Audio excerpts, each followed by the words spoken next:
Cristo, fonte do caráter, e alegria no serviço são os dois temas, conforme você já ouviu esta manhã. E você sabe que os temas são tirados da mensagem que é pregada agora de manhã. Não sei se você observou o texto que foi usado para apontar a nossa falha diante de Deus antes da confissão de pecados. Porque a confissão de pecados também se voltou para esses temas a partir da mensagem que vai ser pregada agora.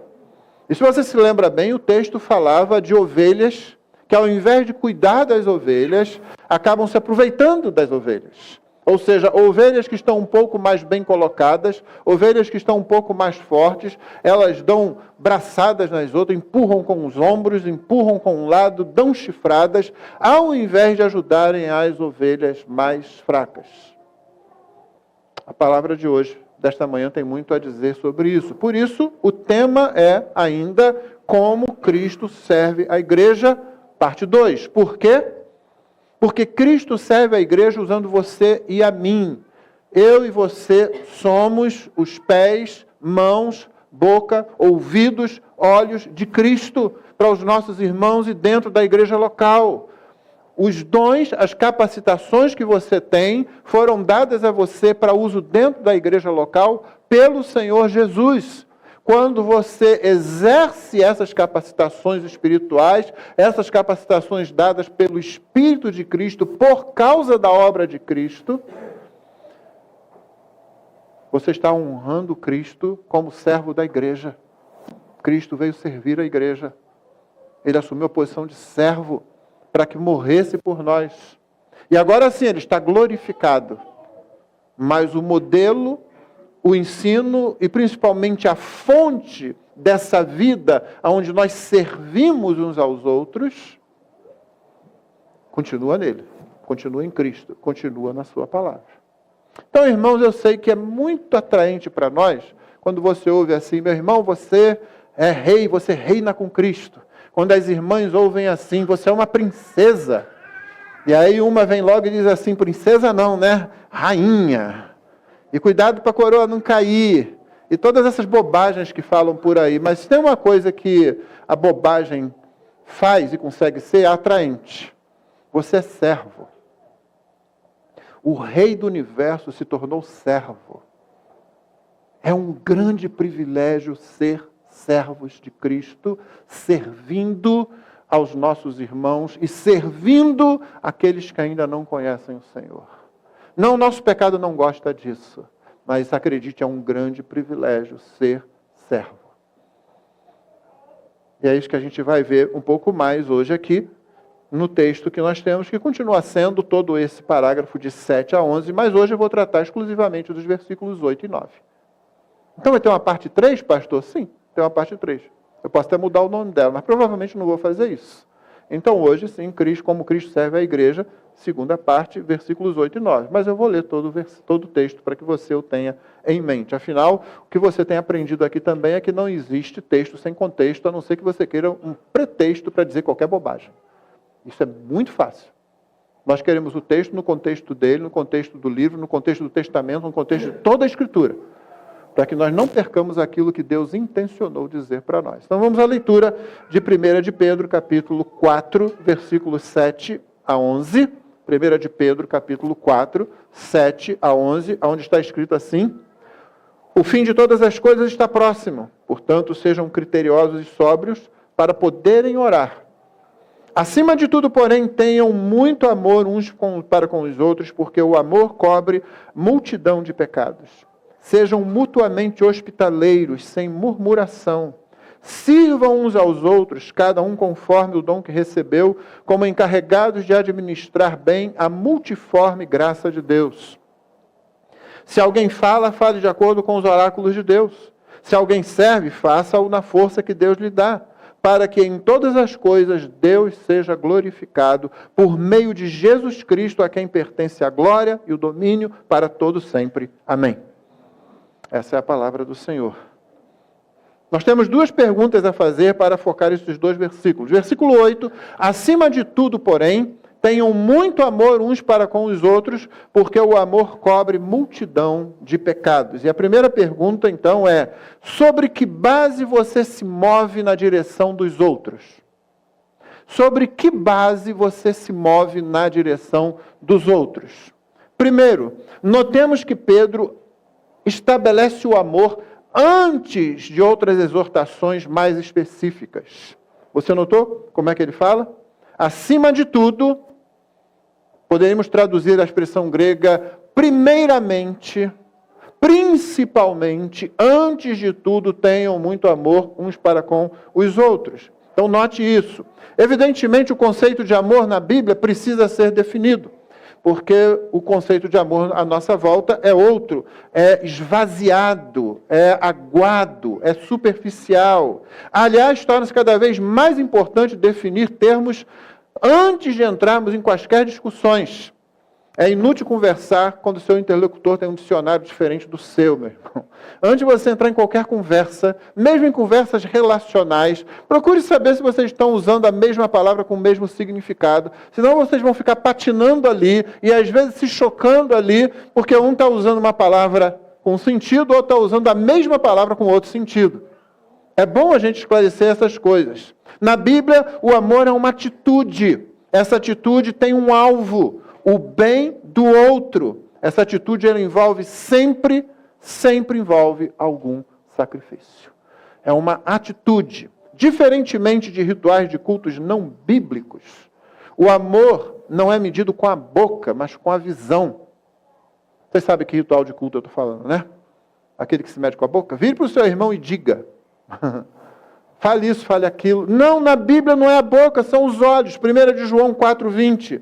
Se alguém disser, amo a Deus, mas odiar seu irmão, esse é mentiroso. Pois quem não ama o seu irmão, a quem vê, não pode amar a Deus a quem não vê. Entendeu por que se mede com os olhos? Não se trata de uma declaração feita aleatoriamente no culto sob o comando de alguém. Trata-se de olho no olho, trata-se de presença, trata-se de lidar com expressões nem sempre simpáticas, às vezes de confusão, às vezes expressões de dor, às vezes de raiva, às vezes de angústia, às vezes de resistência. Tem que estar ali, na presença. É muito fácil fazer isso do outro lado do teclado, é muito fácil fazer isso do outro lado de um telefone. É muito fácil virar no culto e dizer alguma coisa para alguém. Você nem vai cumprimentar depois no final. Simplesmente falando aquilo.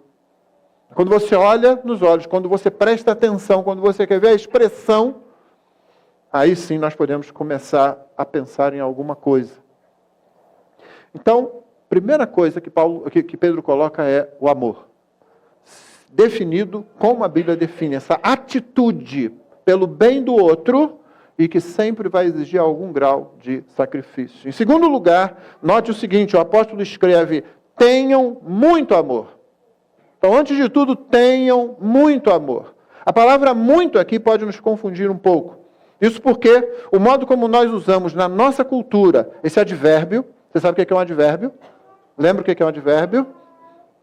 O advérbio, ele modifica. Ele modifica o quê? Um nome, um substantivo, ele modifica um verbo, ele pode modificar outro advérbio, não é? Ele qualifica aquilo. E quando a gente usa essa palavra que qualifica, de alguma forma, o substantivo amor, na nossa sociedade, isso não nos ajuda muito.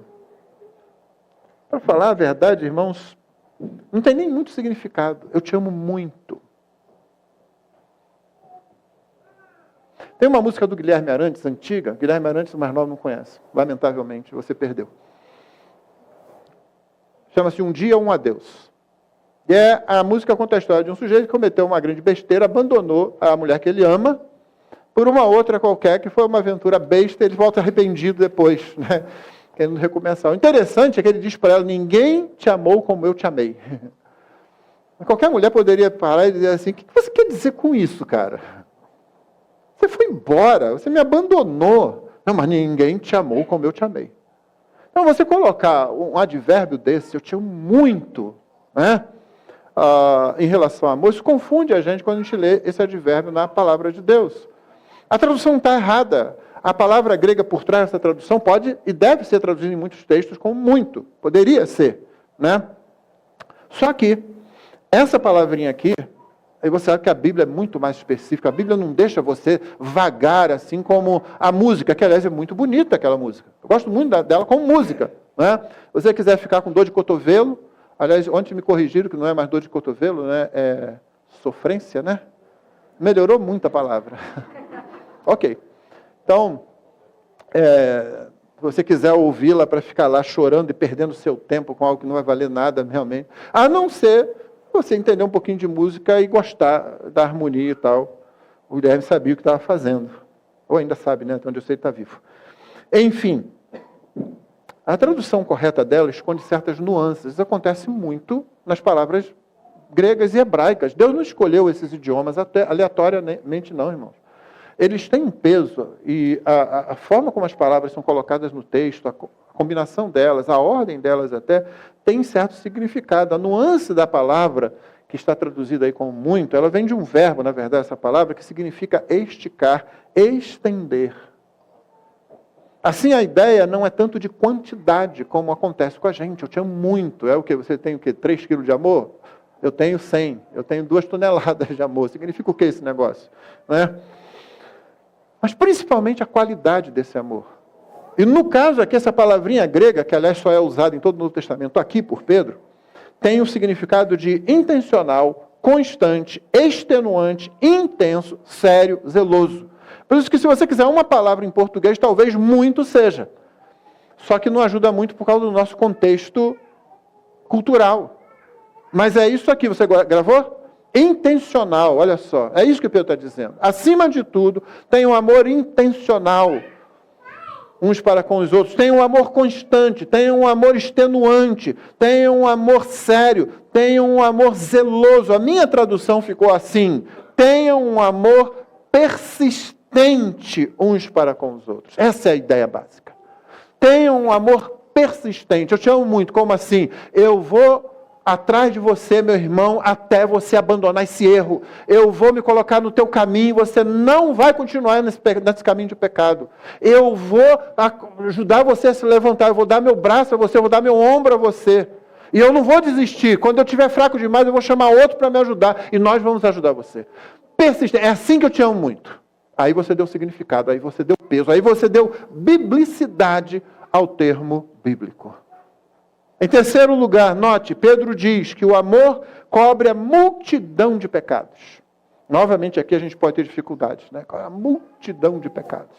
Eu me lembro de um diácono que orava assim na igreja onde eu fui batizado. Né? Eu era garoto, fui para lá com 10, 11 anos, e aquele irmão muitas vezes orava assim: Senhor, perdoa a multidão dos nossos pecados.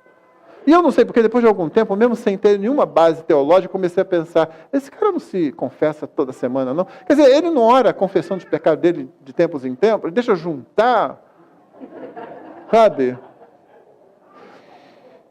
Mas eu posso entender aquele irmão. Quanto mais você se aproxima de Deus, na verdade, os pecados parecem sempre maiores. Bem, você está se aproximando de Deus, parece que aumenta o pecado. Mas o que acontece é que quando você se aproxima de Deus também, Cristo vai ficando muito maior do que o pecado, maior que você puder imaginar. Aproximar-se de Deus é olhar para Cristo, principalmente, não olhar para o pecado. Você olha para você e não, eu sou muito pior do que eu pensava, mas o meu Salvador é muito melhor do que qualquer coisa de ruim que eu pudesse fazer ou possa ter feito. Isso faz muita, muita diferença. Então Pedro diz isso. O amor cobre, no mesmo versículo, né? Acima de tudo, amem-se intensamente, persistentemente, amem uns aos outros, porque o amor cobre multidão de pecados. Mas possivelmente o que ele tem em mente aqui é Provérbios 10, 12. Isso que é muito fácil de você olhar, se tiver uma referência na sua Bíblia aí, uma referência cruzada, vai mandar você lá para Provérbios 10, 12, onde diz assim: o ódio provoca conflitos, mas o amor cobre todas as transgressões. É muito provável, para mim, isso é certo, Pedro tem em mente esse versículo, esse ensino. O ódio provoca conflitos, mas o amor cobre todas as transgressões. Agora, quando você se aproxima do livro de Provérbios, é necessário considerar o estilo do livro. Aliás, isso é necessário, de fato, com cada livro da Escritura. Pois um texto pode ser uma narrativa, como o texto de hoje à noite, que nós vamos ler. Então, já hoje você já sabe que a mensagem de hoje à noite é uma bênção Desculpe. Uma bênção maravilhosa, eu não sei o tema que eu mesmo dei a mensagem. Uma bênção chamada servo fiel. Uma bênção chamada servo fiel. Vamos falar da história de Obadias, não profeta, mas um servo de Acabe, que era o rei na época de Elias. Outro texto pode ser uma carta, como essa carta. Pedro, é uma carta. A gente às vezes usa a carta. A primeira carta de Paulo a Timóteo, a gente esquece que aquilo é uma carta. Ele escreveu uma carta e mandou a carta. Né? Outro texto pode ser um conjunto de máximas, de ditos de sabedoria, de provérbios, como no livro que tem esse nome, Provérbios. Quando você lê esse verso, o versículo 12 de Provérbios, você nota duas frases em paralelo. Então o texto é: o ódio provoca conflitos, mas o amor cobre todas as transgressões. Primeiro você nota: o ódio provoca conflitos. Segunda frase: mas o amor cobre todas as transgressões. Nesse versículo especificamente, essas frases estão ligadas por uma conjunção. Olha só, outra aula de gramática. Conjunção. É uma palavrinha que faz o quê? Liga.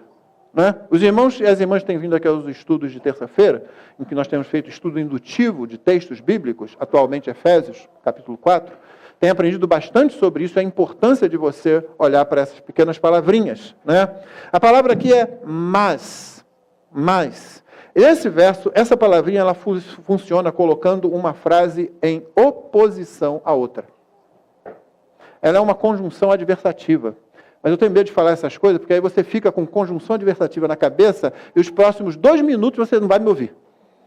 O pastor falou isso. É por isso que eu nem falei o termo grego aqui, notou? Não, eu falo o que a palavra significa e tal, mas nem pronuncio, porque senão você pode, inclusive, ter a ideia infeliz de querer botar como nome no seu filho que vai nascer. Então, essa conjunção adversativa, ela coloca uma frase em oposição à outra. O ódio provoca conflitos, mas o amor cobre todas as transgressões.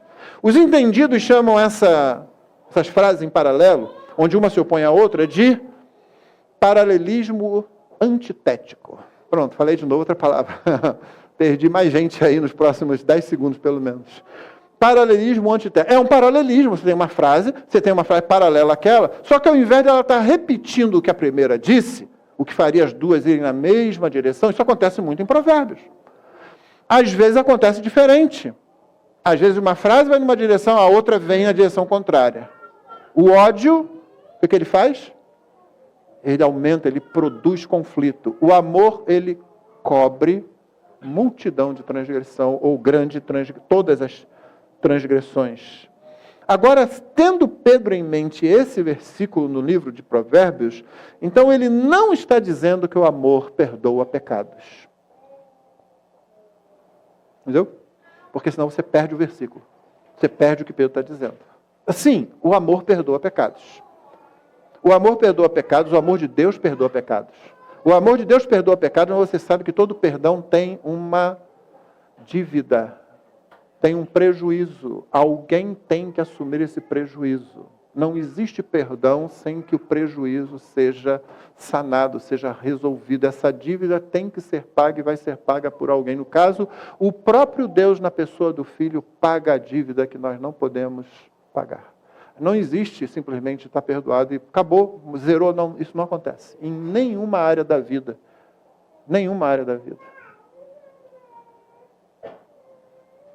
Então, quando Pedro tem em mente isso, ele não está falando de que o amor perdoa pecados. Essa é uma verdade, mas não é isso que ele tem em mente aqui. Ele tem em mente essa antítese, essa coisa contrária de Provérbios 10, 12.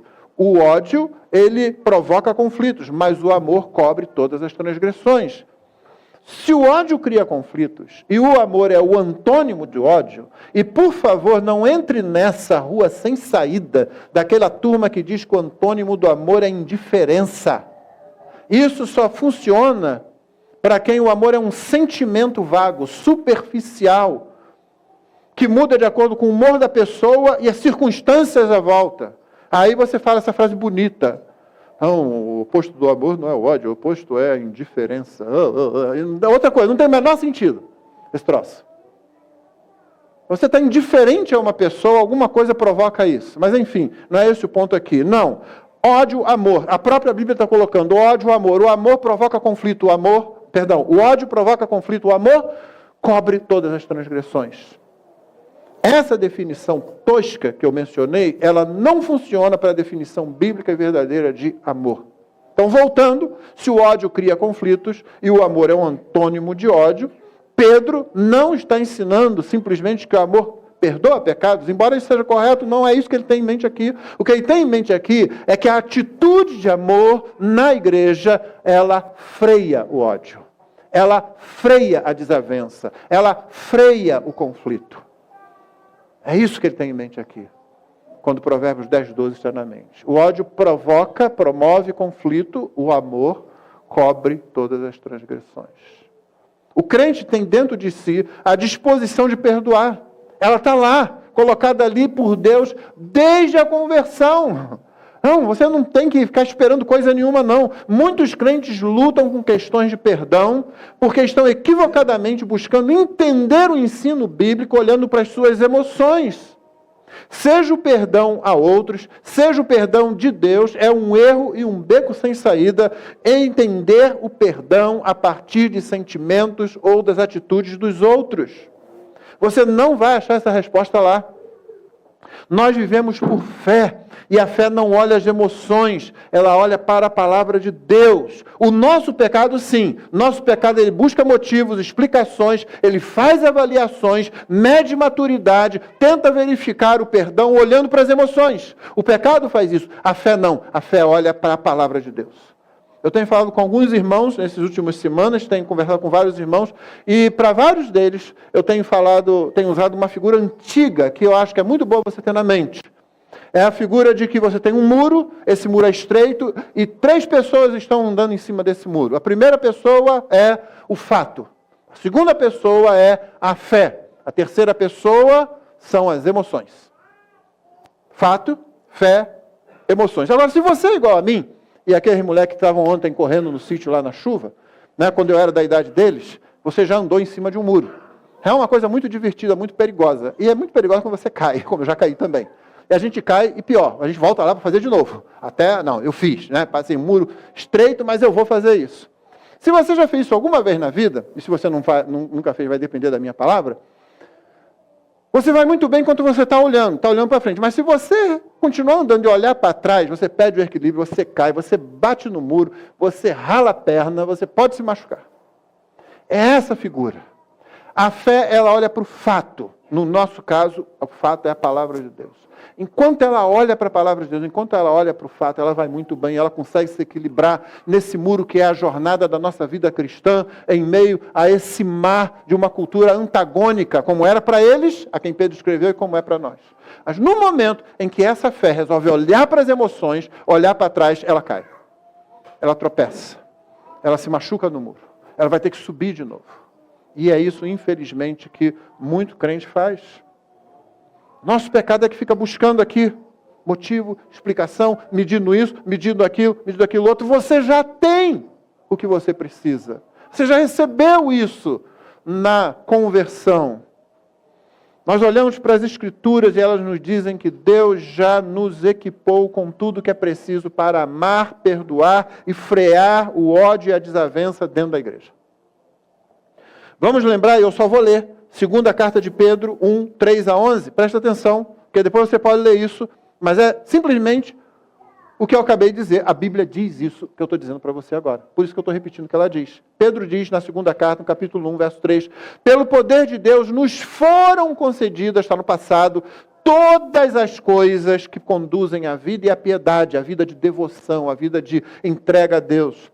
Pelo pleno conhecimento daquele que nos chamou para a sua própria glória e virtude. Por meio delas, Ele nos concedeu as suas preciosas e muito grandes promessas, para que por elas vocês se tornem coparticipantes da natureza divina, tendo escapado da corrupção das paixões que há no mundo. Por causa disso, concentrando todos os seus esforços, note bem, né? Empenho, zelo, persistência. Por causa disso, concentrando todos os seus esforços, acrescentem à fé que vocês têm a virtude. A virtude, o conhecimento. Ao conhecimento, o domínio próprio. Ao domínio próprio, a perseverança. A perseverança, a piedade. A piedade, a fraternidade. A fraternidade, o amor. Porque essas qualidades, estando presentes e aumentando cada vez mais, farão com que vocês não sejam nem inativos, nem infrutíferos no pleno conhecimento do nosso Senhor Jesus Cristo. Pois aquele que não tem essas coisas é cego, vendo só o que está perto. Esqueceu da purificação dos seus antigos pecados. O que pode significar aqui? Se esqueceu que seus pecados foram perdoados. Está carregando uma bola de chumbo que não precisa carregar mais. Por isso, irmãos, procurem com empenho cada vez maior. Não é interessante como Pedro reforça isso? Empenho, zelo. Não é preguiça, é intenção. Procurem com zelo, com empenho cada vez maior, confirmar a vocação e a eleição de vocês, porque fazendo assim vocês jamais tropeçarão. Pois desta maneira é que lhes será amplamente suprida a entrada do reino eterno, no reino eterno do nosso Senhor e Salvador Jesus Cristo. Ou seja, amplamente significa que você entra com uma porta escancarada. Você não está tentando entrar por uma basculante em cima da janela ali. Essa é a figura do crente que, ao invés de confiar na palavra de Deus e desenvolver essas coisas, ele está tentando viver a vida cristã naquele aperto, como se ele fosse não crente. Está querendo entrar pelo basculante lá de cima da janela, aquela parte que abre só assim.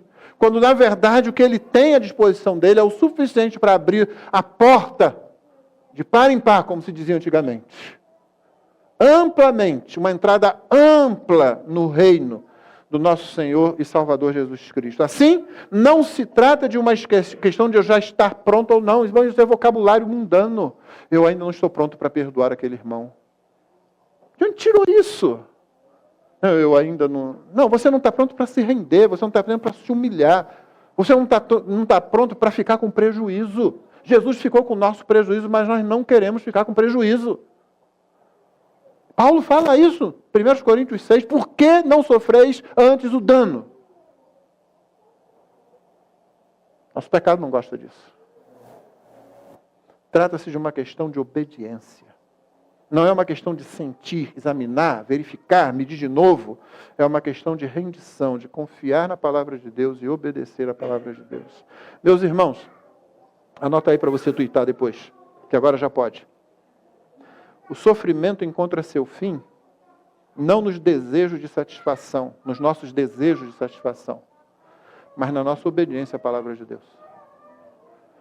O sofrimento encontra o seu fim não nos nossos desejos de satisfação, mas na obediência à palavra de Deus. Essa foi a primeira pergunta.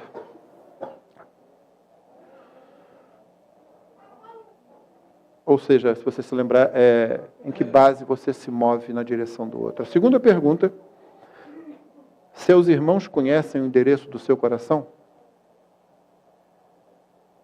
Seus irmãos conhecem o endereço do seu coração? Verso 9, sejam mutuamente hospitaleiros sem murmuração. O amor, como tendo lugar de primazia entre as virtudes cristãs, como Pedro colocou agora, em primeiro, antes de tudo, o amor, ou como Paulo coloca em 1 Coríntios 13, né? Entre as virtudes cristãs, né? Agora permanecem os três: o amor, a fé, a esperança, mas o maior desses é o amor. O amor abre as portas da casa para o próximo.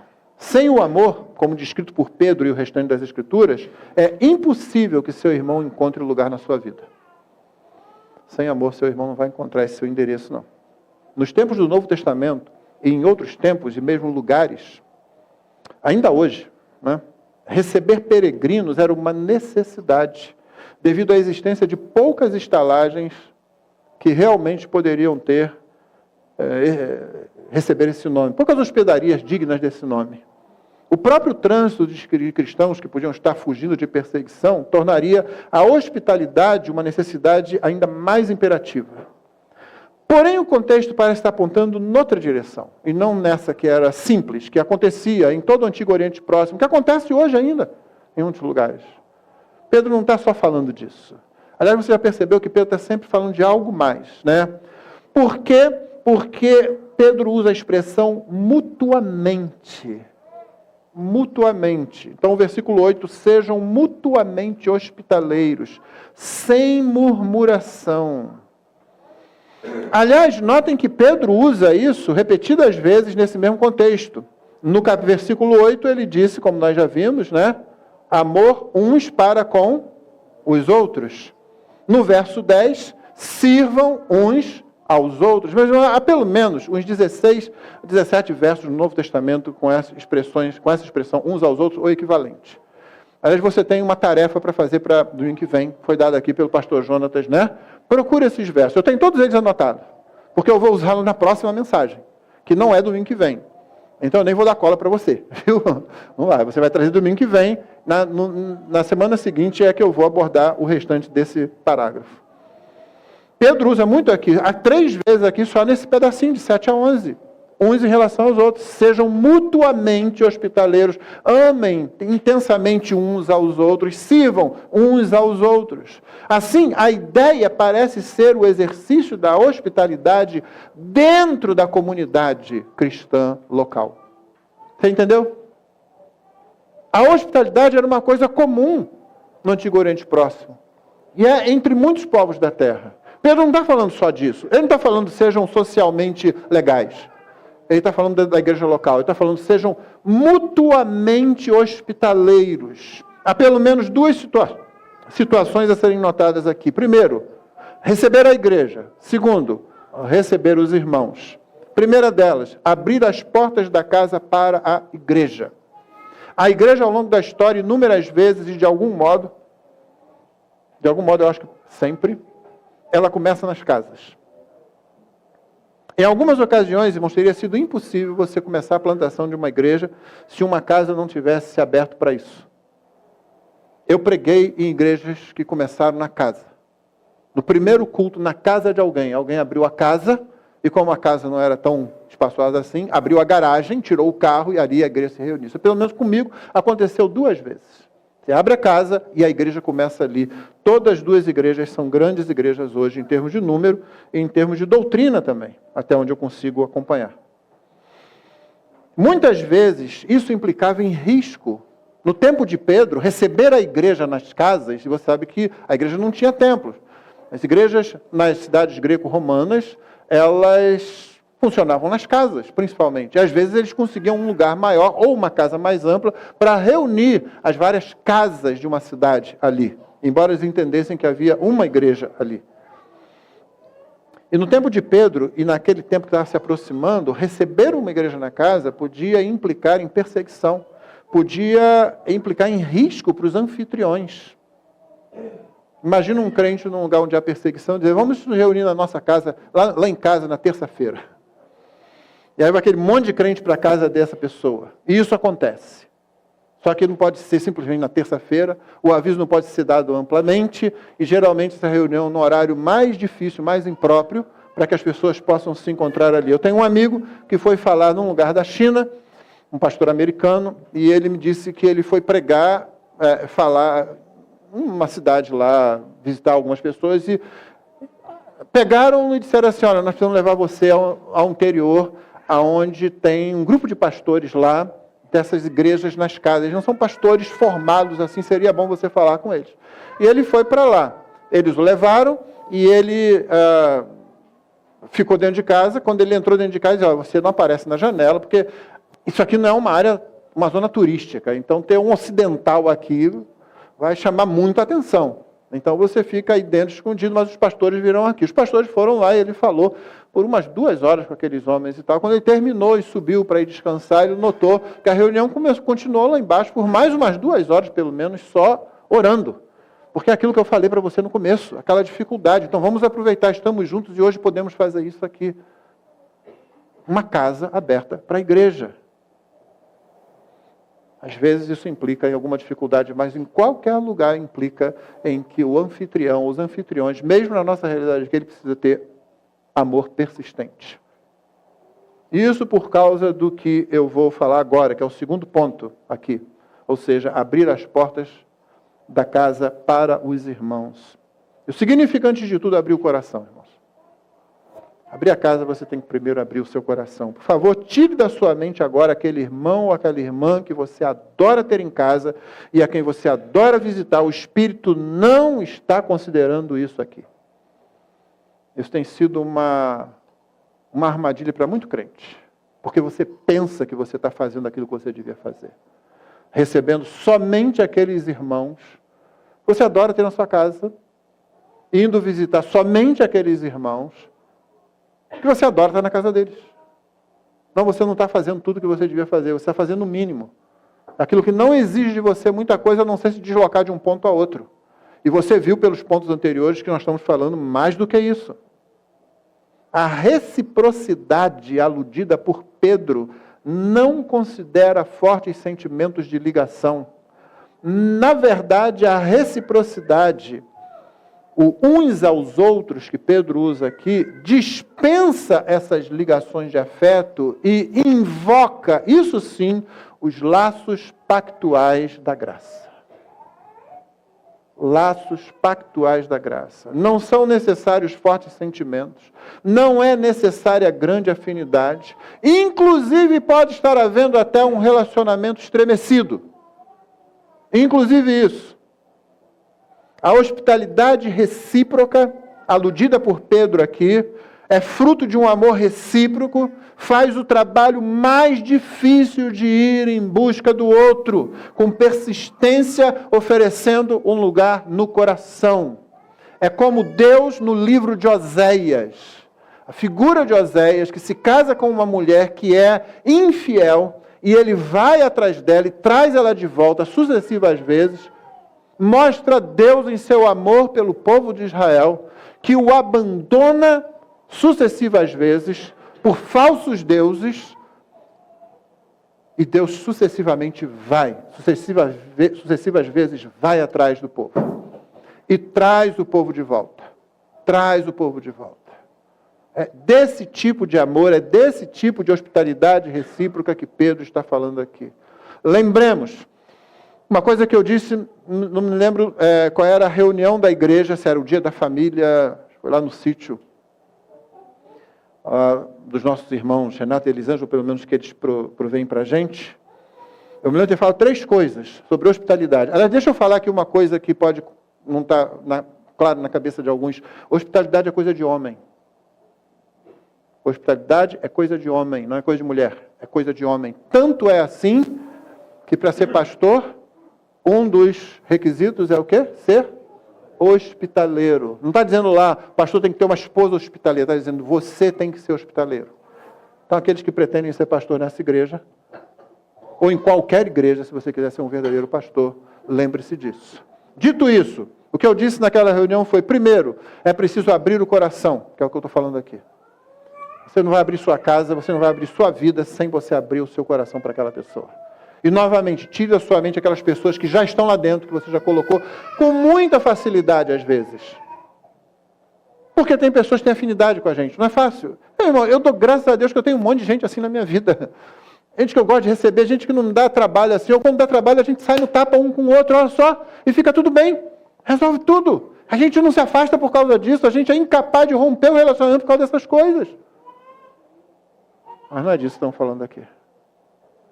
Isso é muito bom, isso deve acontecer, mas não é disso. Se você vai trabalhar na igreja, então você tem que abrir o seu coração para todos aqueles que estão debaixo do mesmo pacto, da mesma aliança. Todos aqueles que participam da mesma mesa com você na igreja local. Não aquele que vem visitando, participa, vai embora. Aquele que você vai ver na semana que vem. Aquele que você vai querer ver no meio da semana. Aquele com quem você vai ter que resolver uma pendência. Segundo, você tem que abrir sua casa também. Sim, abrir a casa, irmão. Eu sei as dificuldades para isso, e numa cidade como o Rio de Janeiro, com tanto pilantra que anda por aí, a gente toma cuidado. Você não abre sua casa para qualquer um, simplesmente, não é assim. Nós não estamos no Oriente com toda aquela necessidade, às vezes, que em alguns lugares ainda tem, de você abrir a sua casa ou a sua tenda, dependendo do seu estilo de vida. Mas sim, abrir a casa significa, eu sou esse aqui.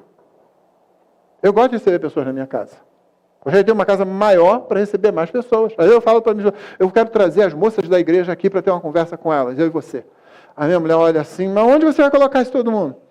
É jovem senta no chão, a gente afasta a palavra, mas sabe que ela quer, né? Como toda mulher quer receber assim. Vou trazer os rapazes da igreja aqui.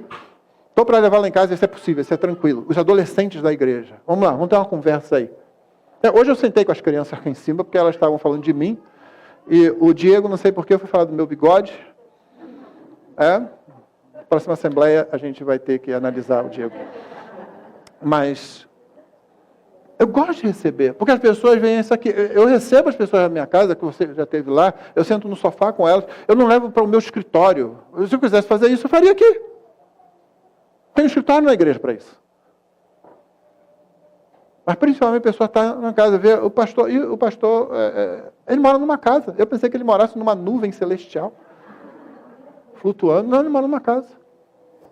O pastor Jonas tem aberto sua casa, eu sei disso, para muitos irmãos. Abra sua casa, deixa ele ver como você é.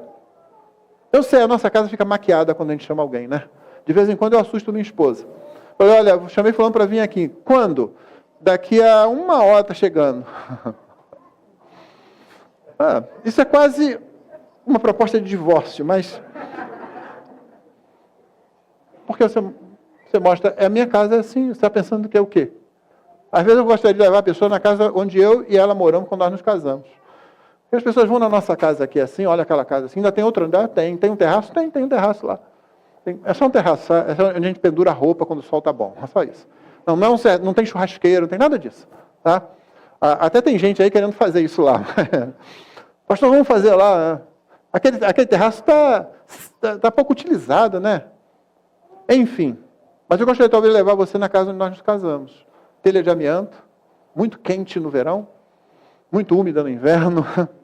Nossas filhas nasceram as duas ali antes da gente se mudar para alguma coisa melhor. Entendeu? A sala e quarto era sala e quarto, né? Aí um banheirinho, uma cozinha bem pequenininha, né? A vantagem ali é que você não tem que andar muito. Você pega uma coisa aqui na geladeira, bota uma coisa aqui no fogão, pega outra na pia. Porque você não precisa andar muito. Entendeu? E aí eu pedi para o meu sogro me ajudar a fazer uma salinha, para quando a gente recebesse algumas pessoas. Né? Colocar do jeito certo, né? Eu ajudei meu sogro a fazer, que ele era o cara que entendia do negócio. Eu só fui o peão da obra. Né? Aí tinha uma salinha bem pequenininha. A Rosângela conheceu, a Rosângela se lembra disso? A salinha que a gente tinha lá e tal. Botei aquele sofá-cama, que a pessoa preferiria dormir no chão, não no sofá-cama. Aí eu gostaria, sabe por quê? Porque você às vezes veio para cá e conhece a gente já nessa fase da vida, com filhos criados, netos e tal. E muita gente que está casando hoje pensa que é assim que vai começar a vida, e não é assim, dificilmente. E uma experiência triste que eu tenho tido com casais que começam a vida tendo muita coisa, é que às vezes eles começam a arrumar problema sem ter. Casais que começam a vida tendo que lutar pelas coisas, faz que eles estão mais juntos. Eu não estou dizendo que isso é uma boa receita, não. Quem dera você seja capaz de começar a vida tendo sua casa, seu carro, como eu já vi alguns, dá glória a Deus por isso e usar isso no serviço dos outros. Isso é maravilhoso. Mas, infelizmente, na minha experiência, eu tenho feito alguns casamentos até, em que a pessoa tem as coisas e ela está arrumando problema onde não tem. Mas eu estou dizendo isso por quê? Para que você conheça um pouco mais da minha casa. E se você ainda não foi lá, basta chegar e dizer assim, pastor, ainda não fui lá, quero lá, vai lá, leva o café. Não, café a gente sempre tem lá, pelo menos. Né? E a outra coisa, abrir o coração, abrir a casa, é que você, quando faz isso, você abre a casa do Pai Celestial. Eu lembro de ter falado isso também naquela reunião. Você aponta para a casa do Lar Celestial. Olha, essa hospitalidade, isso que a gente está tendo aqui agora, em torno de uma mesa, eu tenho uma mesa com 8 lugares. Não é um troço maravilhoso, grande não. É uma mesa quadrada lá com 8 lugares, que aliás eu ganhei, por sinal, que está lá, né? Porque a gente tem muitos netos, né? E não adianta, aquela mesa não ajuda em nada já a essa altura do campeonato, né? Mas, enfim, uma das experiências mais gostosas que eu tenho é justamente de a gente conversa, depois a gente vai para a mesa, em torno de um café, de um lanche qualquer, a gente está ali conversando, rindo ali, assim. E a pessoa sai de lá e diz, o pastor é de carne e osso. Obrigado por ter percebido isso. Porque Cristo chamou a gente, você e eu, vasos de barro, é isso que a gente é. Você abre o seu coração, você abre sua casa, e quando você faz isso, você aponta para o lar celestial. Porque aquele momento ali é apenas um vislumbre da eternidade que a gente tem. a gente não faz nada sem agradecer a Deus por aquele momento, por aquela pessoa com a gente ali, por aquele alimento que Ele coloca ali na nossa mesa. Como foi dito, irmãos, não é preciso ter fortes sentimentos ou grande afinidade. Os relacionamentos podem estar até mesmo estremecidos. O que é preciso é a disposição e obediência do serviço. Isso a gente vai ver na próxima mensagem. É muito interessante que nos versículos seguintes, Pedro fala exatamente do serviço. Ele vai dizer, sirvam uns aos outros. E nós vamos visitar isso na próxima mensagem. Para terminar, três aplicações. Primeiro, o ambiente desse amor e dessa hospitalidade ainda é o de final do jogo. Lembra? Lembra do versículo 7? O fim de todas as coisas está próximo. Você se lembra do conceito? Se não lembra, vai ouvir a mensagem de novo. O conceito é o seguinte: nós estamos no final da história da redenção. Nós estamos no período do inaugural da consumação. E nós sabemos disso. O mundo não sabe disso. Pedro sabia disso. Ele disse, o fim de todas as coisas está próximo. Ele falou, quando ele escreveu essa carta, ele disse, agora que vocês vão amar intensamente, agora que vocês vão amar persistentemente, é agora que vocês vão ser mutuamente hospitaleiros.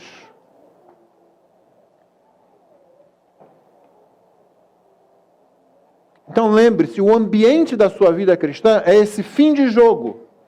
Nós sabemos disso. Cristo veio, Cristo inaugurou o final da história da redenção, e nós fazemos parte desse momento. Segundo, o amor vai exigir de você mais do que o seu pecado está disposto a dar. Tem frase que realmente eu gosto, eu quase me sinto muito tentado a dizer, fale para o seu irmão aí agora, ao seu lado. E para ele diga assim, o amor vai exigir de você mais do que o seu pecado está disposto a dar. Tenha certeza disso. Não pense que amar é fácil. A gente gosta de falar, aquele irmão, aquela irmã é tão amoroso, às vezes só é educado. Se não há sacrifício, se não há tempo dado, se não há um momento como o Vânia orou aqui na oração, não queremos perder o nosso capítulo da nossa série preferida hoje para sair e visitar alguém ou para receber alguém. O amor vai exigir de você mais do que o seu pecado está disposto a dar. A única forma de vencer essa luta é confiar e obedecer a Deus em sua palavra. A única forma. Não tente lutar com sua força de vontade, não, que você vai fracassar. A única forma de vencer essa luta é confiar e obedecer a Deus em sua palavra. Qualquer outra atitude vai trazer sofrimento a você e à sua igreja. Terceira e última aplicação. Abrir o coração não é uma questão de sentimentos. Eu realmente estou tentado a falar para você. Vira para o seu irmão aí e diga isso. Que talvez ele olhando no seu olho, você olhando no olho dela, vai fazer sentido bem mais claro. Abrir o coração não é uma questão de sentimentos. A hospitalidade é questão de obediência. Assim como todas as virtudes e todas as boas dádivas da salvação. Nós não usufruímos de muitas bênçãos e de muitas dádivas porque não obedecemos. Só por isso. Não obedecemos. Essas são as 3 aplicações da mensagem de hoje. O ambiente é esse contexto final da história da redenção. O amor vai exigir de você muito mais do que o seu pecado quer dar. Sempre mais do que o seu pecado quer dar. E a única forma de você obedecer isso é confiar e obedecer a palavra de Deus. É a única forma de você vencer isso.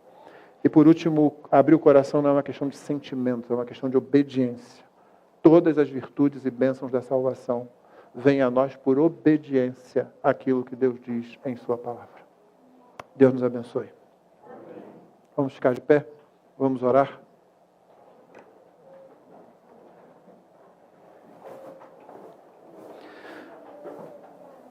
Pai querido, obrigado pela Tua palavra, Senhor. Nós queremos viver de acordo com aquele que é a pedra angular. Nós que somos pedras vivas, portanto, tendo a mesma natureza do Senhor Jesus, colocada em nós pelo Teu Espírito, mediante a pregação do Evangelho.